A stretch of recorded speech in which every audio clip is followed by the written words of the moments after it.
Elle porte le nom du dieu romain de la guerre. Cette planète rouillée dans le ciel étoilé est depuis des siècles la source d'interrogation.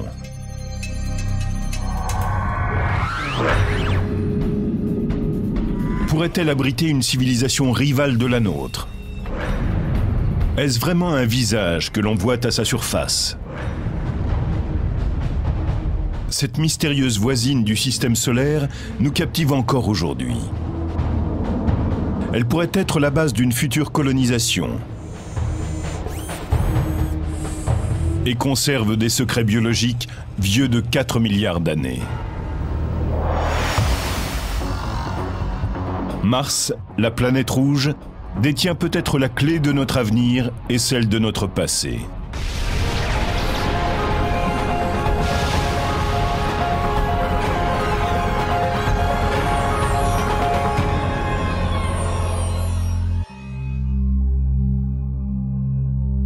Si les êtres humains ont un jour habité une autre planète du système solaire que la Terre, c'est certainement Mars, la planète rouge, qui paraît la candidate toute désignée.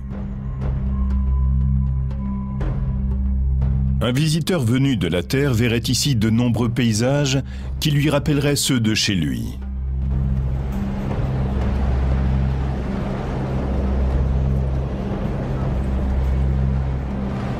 Comme le désert de Mojave, en Californie du Sud.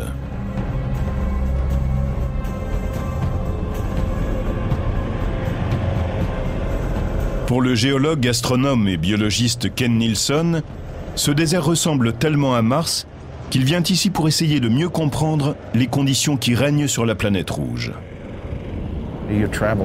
Quand vous vous promenez ici dans ces dunes, ce que vous voyez ressemble tout à fait au paysage que l'on trouve sur Mars.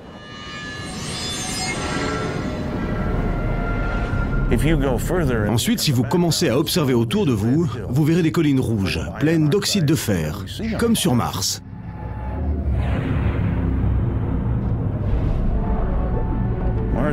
Mars est pleine de fer oxydé, c'est-à-dire rouillé. Il se transforme en particules de poussière. Et en plus des dunes magnifiques, on y trouve une atmosphère rouge qui couvre parfois toute la surface de la planète. Il y a d'énormes tempêtes de poussière. Ce n'est pas pour rien qu'on l'appelle la planète rouge.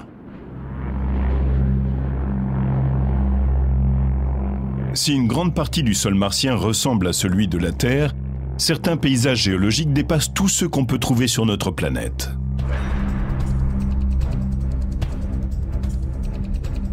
Une montagne, appelée Olympus Mons, le nom latin du mont Olympe, est le sommet le plus haut de tout le système solaire. C'est à l'heure actuelle un volcan en sommeil, qui s'élève à 25 000 mètres. Si vous dessinez l'Olympus Mons, et à côté l'Everest et la grande île d'Hawaï, même en partant de la surface de l'océan, ces deux derniers ont l'air de petites collines comparées au sommet de Mars.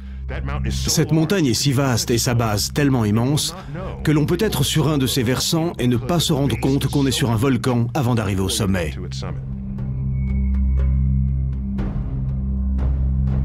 Pourtant, aussi extraordinaire qu'apparaisse la surface de Mars, c'est un endroit très rude et inhospitalier. Attention, 5, 4, 3, 2, 1. La fusée Delta II décolle et emporte vers Mars l'esprit de la Terre.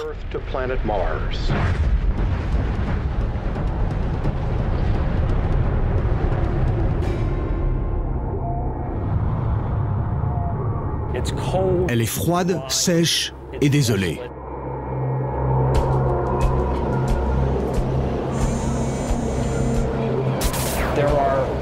Il y a des tempêtes de poussière qui peuvent assombrir le ciel pendant des semaines, et parfois même des mois. Toutes les nuits, les températures descendent à plus de 100 degrés au-dessous de zéro.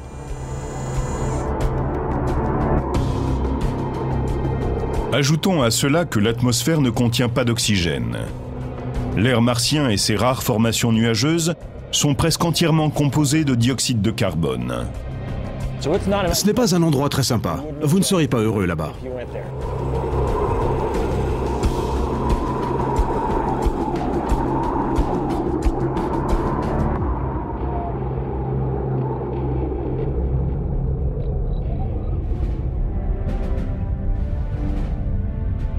Mars est petite par rapport à la Terre, puisqu'elle est 2 fois moins grande. Et la distance qui nous sépare est de 51 millions de kilomètres. Elle semble n'être qu'un minuscule globe rouge dans notre ciel étoilé. Et pourtant, elle captive l'humanité depuis des siècles.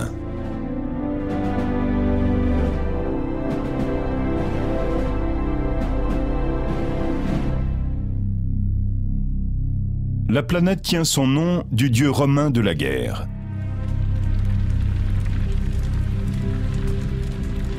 Les Romains associaient ce monde lointain à l'hostilité et à l'agitation, à cause de sa couleur rouge sang et de sa façon particulière de se déplacer dans le ciel. Mars divague. Elle ne fait pas comme les autres astres.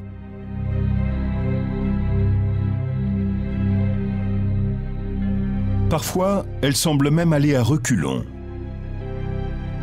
Ce comportement a intrigué pendant des siècles les observateurs. Mais en 1514, l'astronome polonais Copernic décide d'étudier de près le mouvement planétaire, ce qui le mène à une compréhension révolutionnaire du système solaire. D'après les documents historiques, on pensait alors que la Terre était au centre de l'univers. Et puis Copernic est arrivé et il a dit « Non, la Terre n'est peut-être pas au centre de l'univers. L'explication de tout cela, c'est peut-être que tout tourne autour du Soleil. » Et dès l'instant où les planètes tournent autour du Soleil, on peut expliquer pourquoi la Terre semble dépasser Mars sur son orbite et pourquoi Mars semble divaguer dans le ciel. Elle a l'air d'avancer par là, puis dans l'autre sens.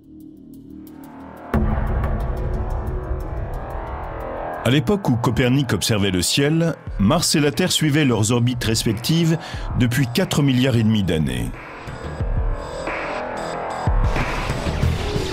Les 2 planètes avaient eu le temps d'évoluer de façon très différente. L'une était devenue humide, chaude et riche en oxygène. L'autre sèche, froide et dépourvue d'oxygène. Pourtant, on pense qu'elles n'ont pas toujours été aussi dissemblables. Les scientifiques pensent aujourd'hui que le climat sur Mars a été assez chaud pour que l'eau irrigue abondamment sa surface. Quand on regarde les images satellites de Mars, on retrouve exactement ce qu'on a appris lors des premières missions. C'est-à-dire qu'on n'y trouve pas la moindre goutte d'eau. Pourtant, nous avons des preuves irréfutables de la présence d'eau par le passé. Tout le monde sait que l'eau, en s'écoulant sur le sol, quel qu'il soit, laisse des traces caractéristiques, celles des formations géologiques qui permettent à l'eau de se répandre. Or, quand on regarde les images satellites de Mars, on observe des traces de ce type, ce qui nous amène à la conclusion que Mars, autrefois, était sans doute plus chaude et plus humide qu'elle ne l'est aujourd'hui.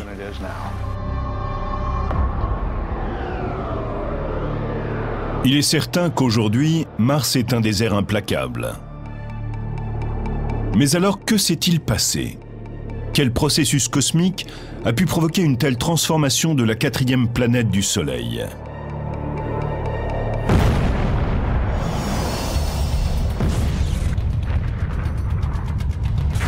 L'histoire commence dès la naissance du système solaire. Il y a environ 4,5 milliards d'années, notre système solaire est né d'une supernova, ce phénomène qui, après l'explosion d'une étoile, diffuse une masse tourbillonnante de particules moléculaires et de gaz. Celle-ci, appelée nébuleuse, se refroidit progressivement, se condense et se sépare en anneaux de particules. Ces particules ont commencé à s'agréger petit à petit jusqu'à former des planètes. Ce processus d'agrégation a généré de la chaleur et les particules les plus lourdes ont coulé vers le centre de la masse accumulée. Mars est donc formé d'un noyau ferreux. Ce noyau en fusion a généré un puissant champ magnétique qui a entouré Mars comme d'un bouclier protecteur et bloqué les émissions nuisibles du Soleil.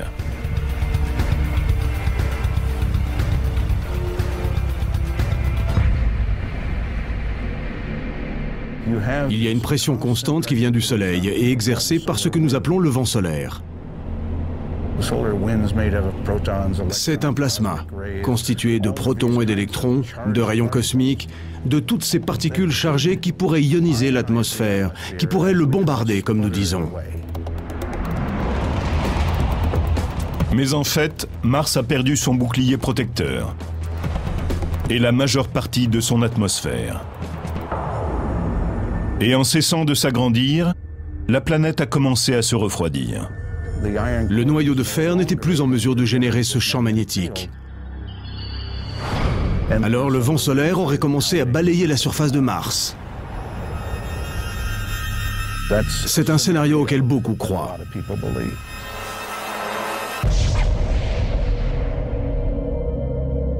Avec la disparition de l'atmosphère, Mars a perdu son climat tempéré et la pression qui s'exerçait sur elle. Et comme l'eau a besoin de climat tempéré et de pression pour demeurer sous forme liquide, elle a disparu de la surface de la planète. Si vous y mettez une casserole d'eau, celle-ci va s'évaporer très rapidement et essayer de geler en même temps. L'un ou l'autre finira par l'emporter, mais vous ne pourrez pas garder l'eau sous forme liquide. Il serait faux de dire qu'il n'y a absolument pas d'eau sur Mars.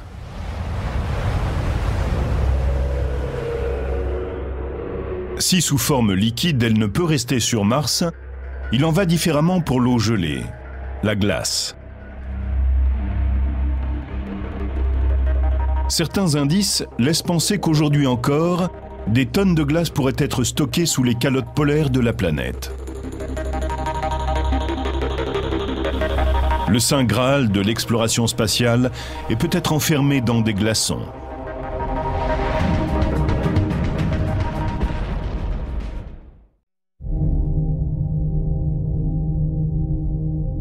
On peut voir ces pôles depuis la Terre avec un simple télescope. Et ils sont sans aucun doute ce qu'on remarque en premier quand on approche de Mars dans l'espace. Les calottes polaires de Mars sont des étendues mystérieuses de neige glacée et tourbillonnante qui recouvrent ces deux pôles. C'est ce que nous appelons de la glace sèche, c'est-à-dire du dioxyde de carbone gelé. L'atmosphère est très fine et presque entièrement composée de dioxyde de carbone, si bien que quand il fait très froid, il se transforme en neige carbonique ou en glace carbonique. Ces calottes polaires toutes blanches offrent un contraste saisissant avec le reste de la planète rouge. Mais ce n'est pas cette concentration de neige carbonique qui intéresse le plus les scientifiques. C'est ce qui se cache peut-être en dessous qui pourrait avoir une importance capitale. Enfouis dans le sol, des millions de tonnes d'eau gelée attendraient, selon certains, d'être découverts. De l'eau gelée invisible à l'œil nu semble étendre ses ramifications dans toutes les directions sur des centaines de kilomètres. Les spécialistes pensent qu'il pourrait s'agir des vestiges de vastes océans. À l'heure actuelle, l'eau est sans doute congelée, formant une sorte de permafrost sous la surface. Mais peut-être y a-t-il eu dans certaines zones de Mars des pressions et des températures qui auraient liquéfié la glace et créé des aquifères, des zones où l'eau peut circuler librement.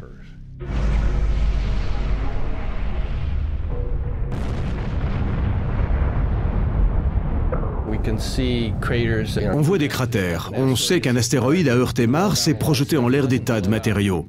Mais ce n'est pas de la poussière sèche qui l'a dispersé. On n'a pas de débris en rayon autour du point de choc comme sur la Lune. Il a envoyé en l'air un genre de déchet boueux. Notre conclusion est donc que l'astéroïde s'est craché sur de la glace, sur une sorte de toundra analogue au permafrost du nord du Canada.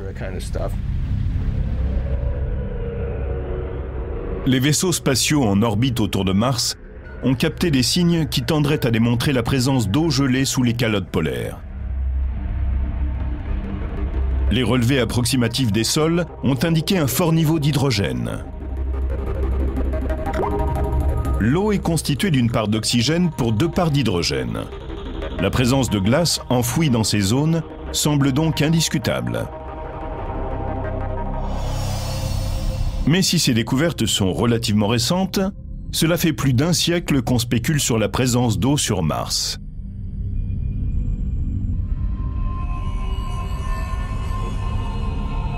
Et le fait qu'elle ait pu permettre le développement d'une forme de vie douée d'intelligence a provoqué de vives inquiétudes au cours du XXe siècle.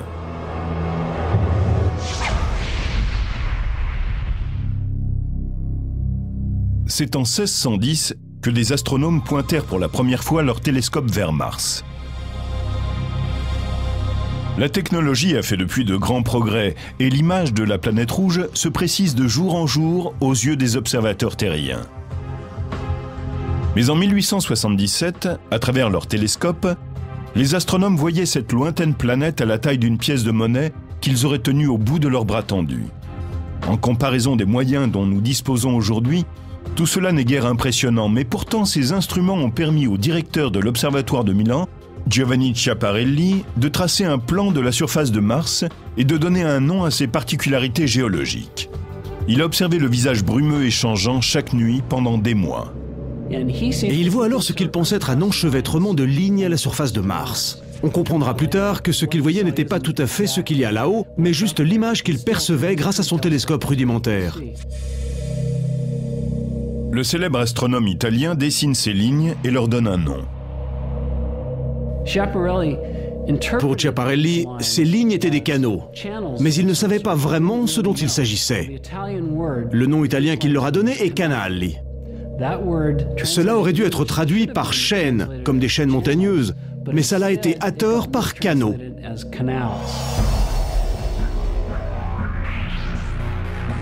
Il n'existe pas de ligne droite dans la nature.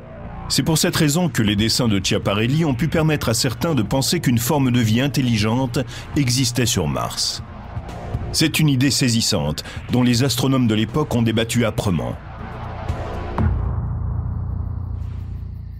Plus tard, en 1894, un riche bostonien, Percival Lowell, est tellement intrigué par cette éventualité qu'il se fait construire un grand télescope à flanc de montagne dans l'Arizona, à Flagstaff. Et il passe les 20 années suivantes à observer et à dessiner la planète rouge, et à échafauder des théories à son sujet. Il était convaincu de voir des réseaux de lignes droites sur Mars et pensait que c'était des canaux. Or, quelle était la grande nouveauté de l'époque? Le canal de Panama. Donc il a pensé que c'était ce qu'une civilisation évoluée devait faire, des canaux.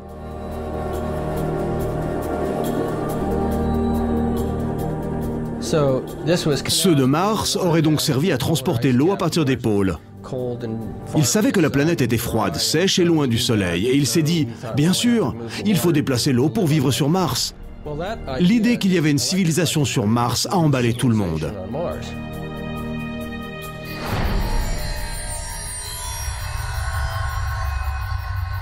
C'est dans ce contexte qu'en 1938, au cours de la nuit d'Halloween, un jeune acteur nommé Orson Welles réalise une adaptation de La Guerre des mondes. Dans ce court roman de H.G. Wells, de sinistres martiens atterrissent sur Terre et causent des ravages. Et maintenant, nous retournons auprès de Carl Phillips à Grover's Mill. Oui, mesdames et messieurs, je suis là. Mon Dieu, il se passe quelque chose. Une flamme bondit du miroir et se dirige droit vers les hommes qui avancent. Ils se transforment en torches. Des milliers de gens croient réellement qu'une invasion martienne est en cours. Orson Welles est obligé de présenter ses excuses. Nous sommes bouleversés et vous exprimons nos regrets. Le malentendu est de courte durée, mais l'émission ne fait qu'alimenter l'imagination du public sur l'existence d'une forme de vie intelligente sur Mars.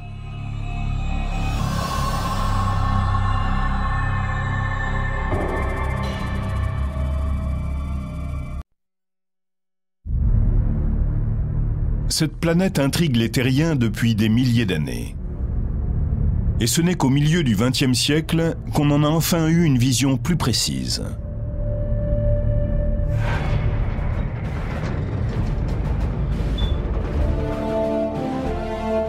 En 1964, la NASA, Administration nationale de l'aéronautique et de l'espace, lance un petit vaisseau d'exploration vers la planète rouge.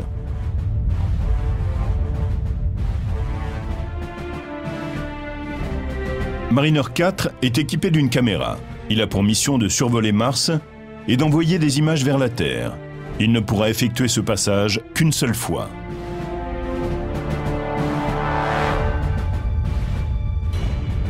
Les scientifiques sont impatients et en même temps anxieux à l'idée de ce qu'ils vont bien pouvoir observer. Allait-on voir des villes, des canaux, des forêts? Moi, je n'ai vu que des cratères. Les images qu'on a reçues étaient très floues et montraient simplement des cratères, comme sur la Lune. C'est une immense déception. Les images de Mariner 4 montrent une planète sèche, couverte de cratères, désertique, une planète qui semble morte. Elle était comme la Lune, avec un peu d'air qui soulevait la poussière. L'enthousiasme soulevé par l'exploration de Mars retombe pour un temps. Mais 6 ans plus tard, en 1971, la NASA envoie un autre vaisseau vers la planète rouge, Mariner 9. Cette fois, au lieu de n'effectuer qu'un seul passage au-dessus de Mars, il est conçu pour rester en orbite pendant plusieurs semaines, le temps d'établir une cartographie complète. L'effort est payant.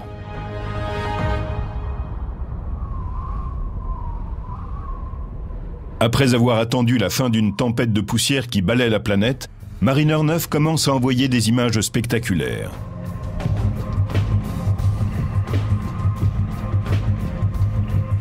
On découvre le dôme de Tharsis, une sorte de renflement situé non loin de l'équateur de Mars.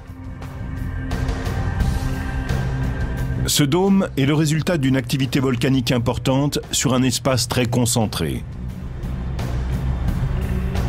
L'élément essentiel du dôme de Tharsis est son volcan bouclier, l'Olympus Mons.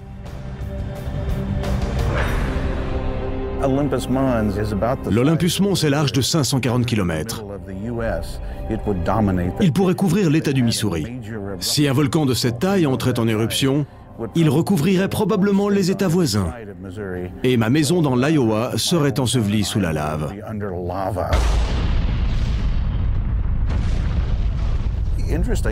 Ce qui est intéressant, c'est que nous pensons qu'il est constitué de 3 volcans séparés, ou en tout cas qu'il a explosé dans 3 directions différentes. Quand on le survole, on aperçoit 3 cratères bien distincts. C'est une immense découverte géologique.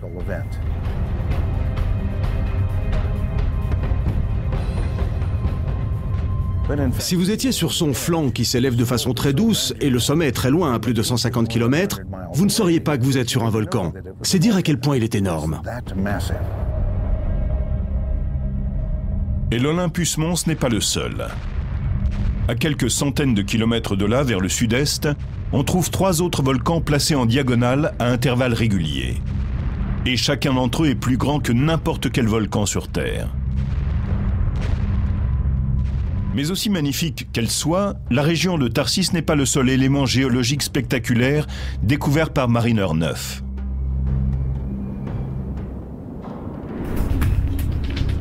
À la limite est du dôme, on peut observer une immense fracture dans la croûte de la planète rouge.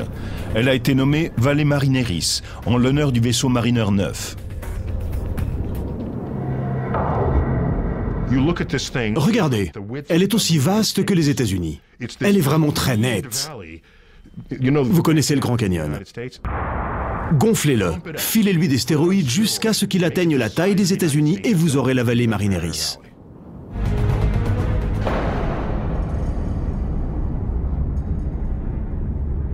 Le phénomène géologique à l'origine de cette immense faille à la surface de Mars demeure un mystère. Les scientifiques ne peuvent qu'émettre des hypothèses. Il y a une théorie qui me plaît bien. On trouve pas très loin un endroit qui s'appelle le dôme de Tharsis. Beaucoup de matériaux s'est accumulé là, de la lave et d'autres débris. C'est comme s'il y avait eu une énorme force de torsion qui s'était exercée et qui avait ouvert la croûte comme une fermeture éclair.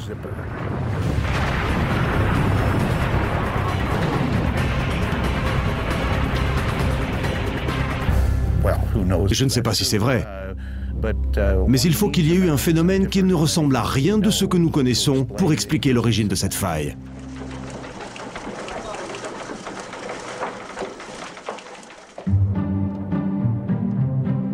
Après le succès éclatant de Mariner 9, l'étape suivante pour la NASA est de poser un vaisseau sur Mars. Les spécialistes sont impatients d'analyser la roche et les échantillons de sol et de chercher les indices d'une forme de vie.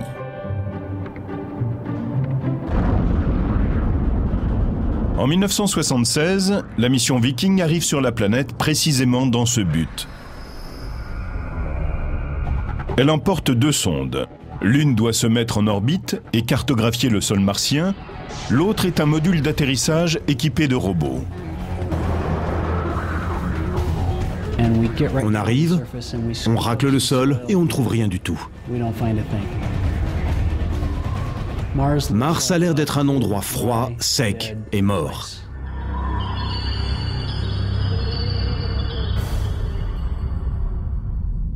Mais alors que la première sonde Viking peine à la surface et ne trouve rien qui puisse faire les gros titres des journaux, la sonde mise en orbite parvient à saisir une image surprenante.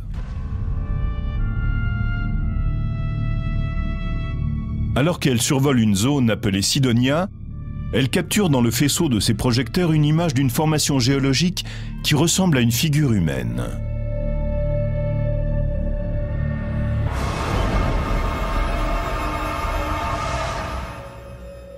Les hommes de la NASA présentent la photo à la presse, en indiquant comme une plaisanterie qu'ils ont rencontré un visage sur Mars. Dès qu'il est mieux éclairé, cet élément de la surface martienne ne ressemble pas du tout à une figure humaine. C'est juste un ensemble de collines. Mais dans certains cercles, l'histoire du visage de Mars et l'idée que la NASA veut cacher ce qu'elle a découvert continuera à courir pendant plusieurs années.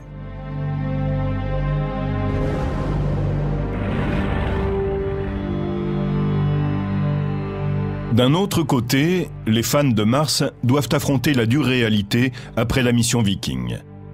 En l'absence de découverte biologique capitale, le projet de retourner sur la planète rouge perd de son intérêt.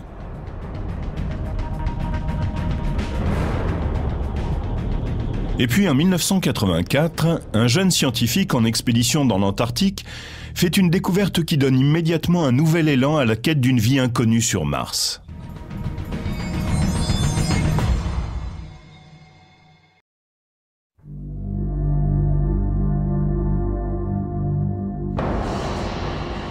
En décembre 1984, des géologues de la NASA partis en Antarctique pour recueillir les débris d'une météorite découvrent un curieux objet. Il s'agit d'une météorite d'une couleur inhabituelle, plutôt verte, alors que la plupart sont grises ou marron. De retour au centre de contrôle de Houston, où on stocke ce type de roche, elle est aussitôt étiquetée ALH 84001. Malgré sa couleur étrange, les spécialistes ont pensé qu'il s'agissait d'un morceau d'astéroïde. La roche a été classée parmi les météorites et elle est restée pendant 6 ou 8 ans mal identifiée.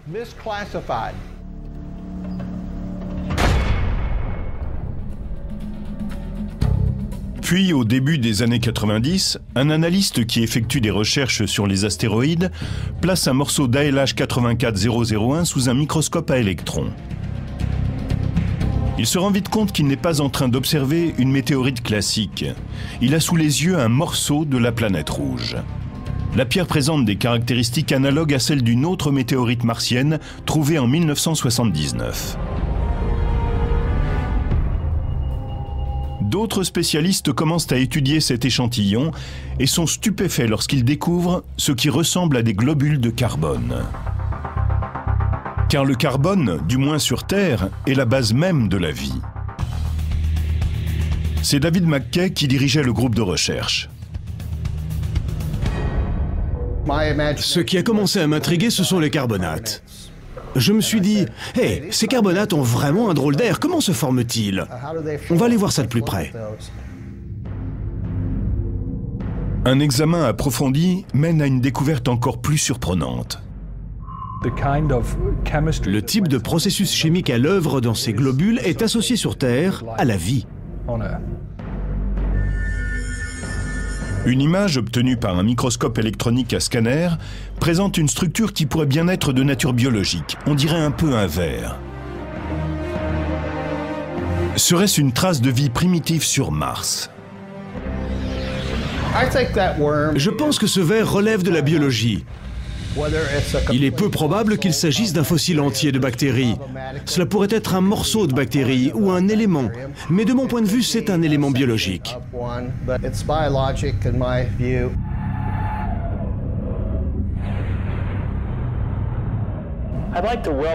J'aimerais tout d'abord souhaiter la bienvenue à tous ceux qui se trouvent ici aujourd'hui.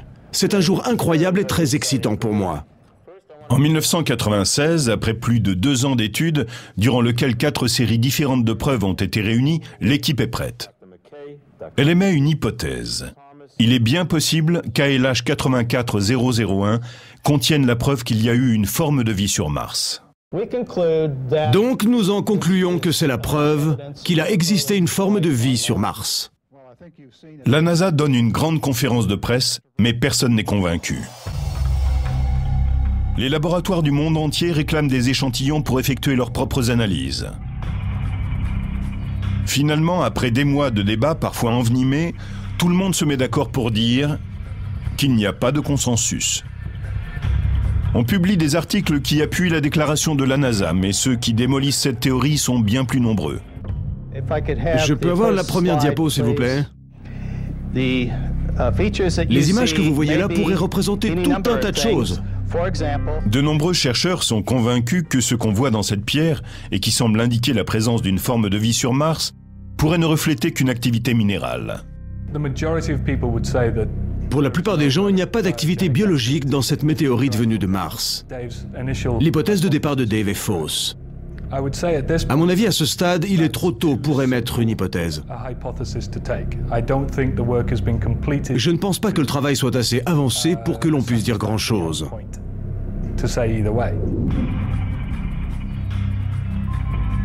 L'analyse de la météorite continue. Mais même si les chercheurs n'ont jamais pu confirmer qu'elle contenait des signes d'une vie sur Mars, elle aura relancé l'intérêt pour cette question.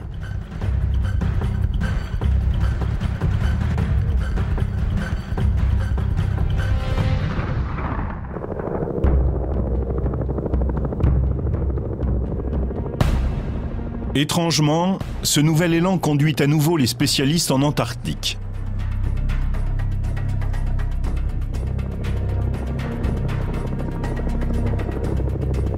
Les conditions dans cette partie du monde ont beaucoup de points communs avec Mars. Les formes de vie qui subsistent dans des conditions aussi extrêmes pourraient nous éclairer sur la façon dont la vie a pu naître sur la planète rouge et à quel moment.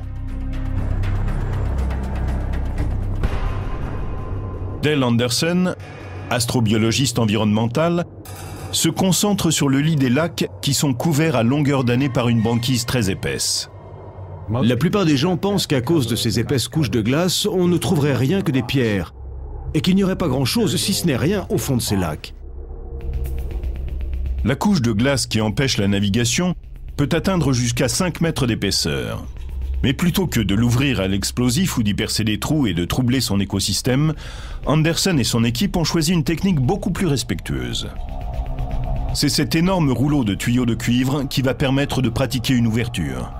On le pose sur la glace, on fait passer un liquide chaud dans le tuyau et on le laisse s'enfoncer lentement, ça dure environ 24 heures. La glace fond et on obtient ce trou bien net qui nous permet de plonger.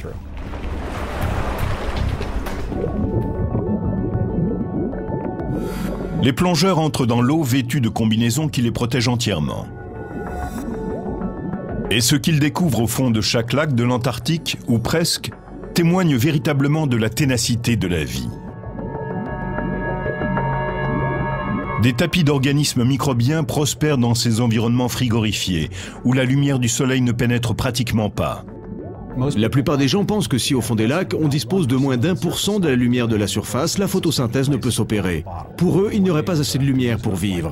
Eh bien, on a découvert que la photosynthèse était possible à des niveaux de lumière inférieurs à 1/10%. Pour Anderson et son équipe, ces fonds immaculés sont comme une fenêtre sur le passé. Il n'y a pas d'organismes évolués, pas de poissons, pas d'insectes, pas d'animaux rampants. Ces communautés microbiennes ont donc la possibilité de se développer tranquillement, sans interaction avec des animaux ou des plantes. Et du coup, ils évoluent de façon particulière. Est-il possible qu'une forme microbienne similaire soit toujours en activité quelque part sous la surface gelée de Mars? En particulier aux 2 pôles, riches en hydrogène. Anderson et d'autres spécialistes pensent que cela vaut la peine de se pencher sur la question.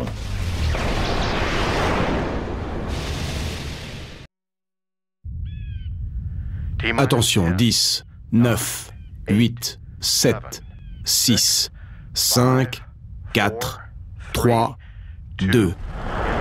Début de la mise à feu et décollage de la fusée Delta II avec Mars Exploration Rover. Au cours de l'été 2003, le Jet Propulsion Laboratory de la NASA livre 2 vaisseaux destinés à explorer la surface de Mars. Les missions sur la planète rouge ne peuvent avoir lieu qu'une fois tous les 2 ans, durant une fenêtre de temps courte et précise. Le lancement doit être programmé de manière à ce que le vaisseau et la planète arrivent au même moment en un point spécifique de l'orbite de Mars. Le voyage de 54 millions de kilomètres peut prendre plus de 7 mois. Et la trajectoire doit être parfaite. La précision qu'il faut pour aller de la Terre à Mars et atteindre un point précis est la même que celle qu'il vous faudrait pour lancer un ballon de basket de Los Angeles à New York et le mettre dans le panier, bien au milieu. Tout est prêt pour se poser. Nous sommes à 6 minutes de l'arrivée dans le cratère de Gusev, dans l'hémisphère sud de Mars.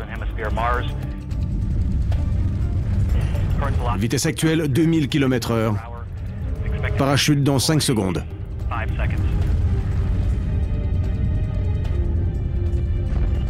Parachute en place.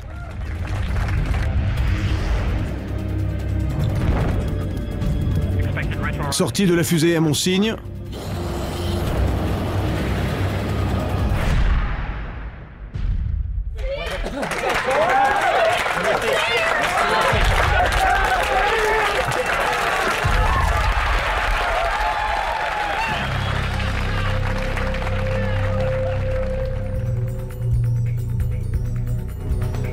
Les vaisseaux spatiaux sont en fait des robots explorateurs conçus pour sillonner la surface de Mars et fouiner un peu partout.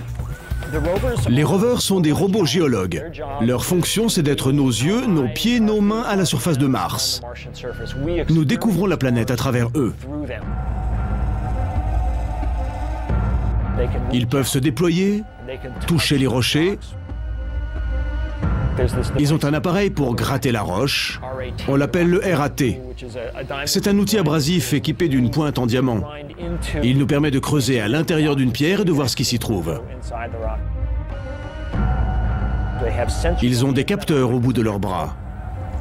C'est comme s'il y avait un microscope qui pouvait nous décrire en détail ce qu'ils voient. On a donc toute une foule d'instruments similaires à ceux dont un géologue voudrait disposer s'il était sur le site. Les robots rovers ont été nommés Spirit et Opportunity. Aujourd'hui encore, ils explorent des régions de Mars qui sont à des centaines de kilomètres les unes des autres. Spirit a atterri dans une zone appelée le cratère de Gusev. On pense qu'il s'agit du lit d'un lac asséché. Donc, si l'eau qui s'y trouvait autrefois abritait des formes de vie, il pourrait un jour en retrouver les traces. Opportunity s'est posé dans une zone qu'on appelle Meridiani Planum. Cet endroit suscite des interrogations, car il recèle une couche ancienne d'hématite, un oxyde de fer qui, sur Terre, se forme habituellement dans un endroit qui contient de l'eau à l'état liquide. Jusque-là, aucun des robots n'a trouvé de signe de vie. Mais Spirit comme Opportunity ont découvert des indices qui tendraient à prouver qu'un jour, l'eau coulait en abondance à la surface de la planète Mars. On a vu des endroits où l'eau a détrempé les pierres sous la surface. D'autres où l'eau a jailli à la surface et a coulé en creusant des petits sillons qui sont toujours gravés dans la roche des milliards d'années plus tard.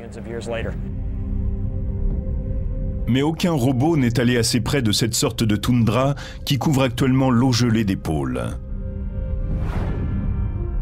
C'est l'objectif premier de la nouvelle mission lancée à l'été 2007.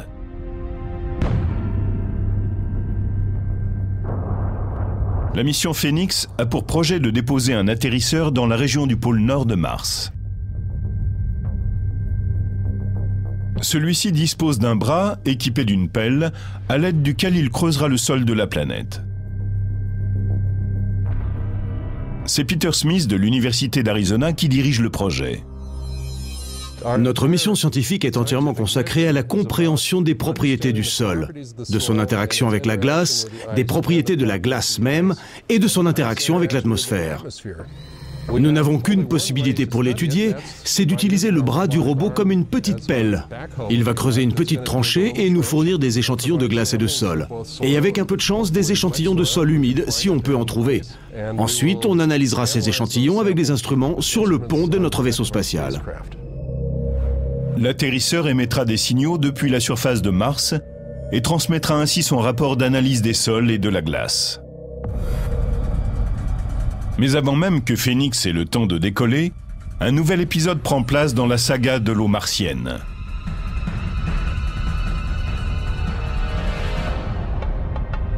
Des images, transmises par un vaisseau en orbite autour de la planète rouge, révèlent les traces d'un événement tout à fait inattendu. Il semble qu'une sorte de liquide ait coulé, au cours de ces dernières années, dans un petit fossé au bord d'un ravin assez profond. En 2001, le vaisseau orbiteur avait pris des photos du même endroit, mais rien d'intéressant n'était apparu sur ces clichés.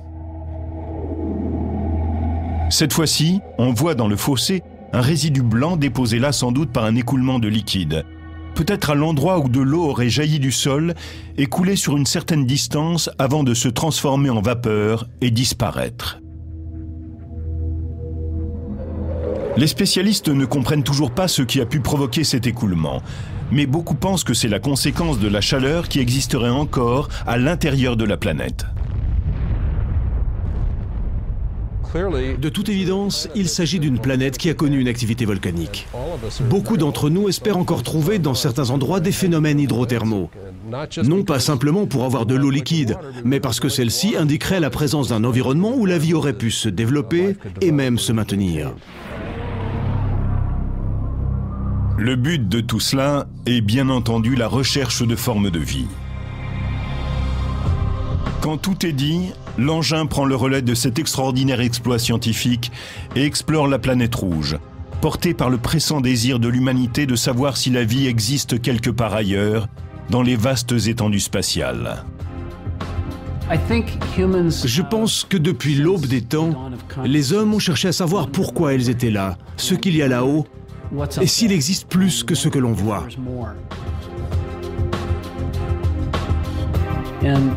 Y répondre ouvrirait de nouvelles perspectives. D'une certaine façon, cela nous renseignerait sur la place que nous occupons dans l'univers. Trouver la vie sur Mars pourrait également nous aider à comprendre les origines de la vie sur notre propre planète. Il pourrait exister dans le cas de Mars et de la Terre une relation particulière. Si la vie s'est développée sur Mars, c'est peut-être que les conditions y étaient favorables mais ne l'étaient pas sur Terre. Mars aurait ensemencé notre planète, peut-être à travers des collisions de météorites. Des morceaux de Mars seraient arrivés sur Terre.